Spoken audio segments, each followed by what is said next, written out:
An I-Team investigation. It's a story that News Channel 3 has been following for several years, dating back to 2020 and the early days of COVID at a local hospital.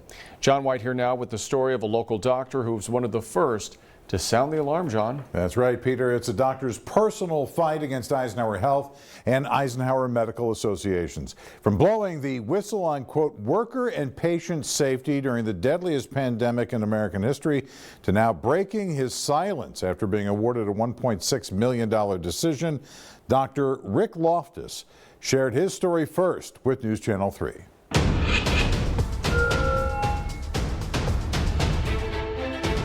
Let's take you back to 2020 and the beginnings of COVID. The first warning from Dr. Rick Loftus to hospital leadership in February of 2020 about the potential for a local COVID-19 outbreak in the region.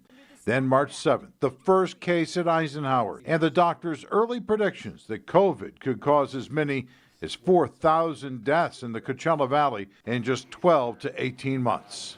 You were probably closer than most people would have thought.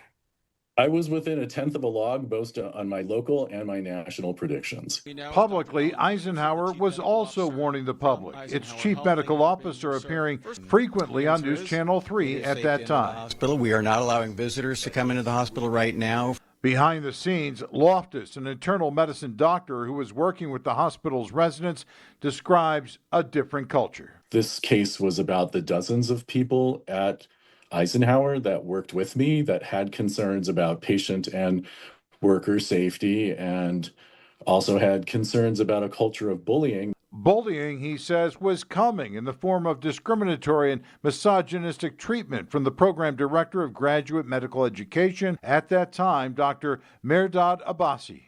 He thought it was overblown, and he considered any discussion of anticipating problems with COVID to be hysteria.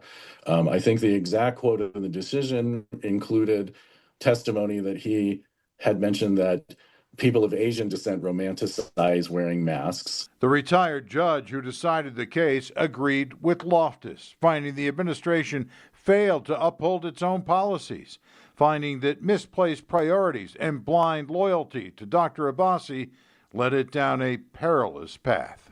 Multiple leaders within Eisenhower allowed some of what happened as far as the abuse to occur.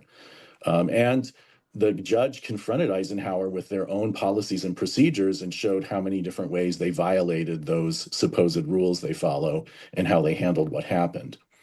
The hospital argued Loftus was creating panic over COVID based on a Facebook post Loftus made to a private group that later became public. It was a long medical description of the current situation that did not mention Eisenhower. It included, "I'm glad some of you are sheltered from what unbridled COVID-19 looks like. It's a hell show."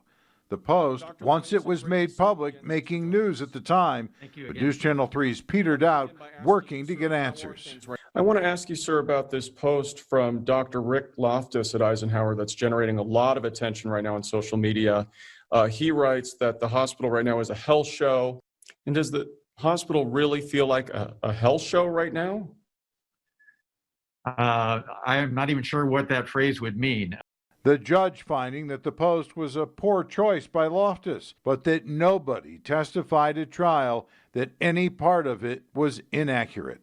The point is just, scientists should be not afraid to speak honestly about circumstances.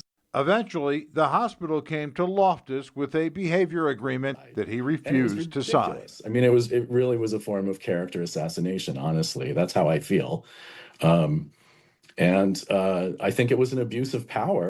It was a deal breaker that would end Loftus's 10-year run at Eisenhower, even as he was receiving awards. The workers of Eisenhower, the same week I received the behavior agreement, nominated me for a Shining Star. And what he hopes you will take away from his battle. This case was never about the money. This case is about speaking up for people and doing the right thing and making sure that whistleblowers that are retaliated against get protection.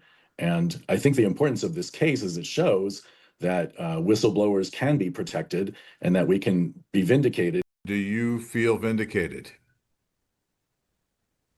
Well, yes. I mean, I think you've seen the written statement from the court, and they found all 9 of our causes of action were well argued, and we supported our points.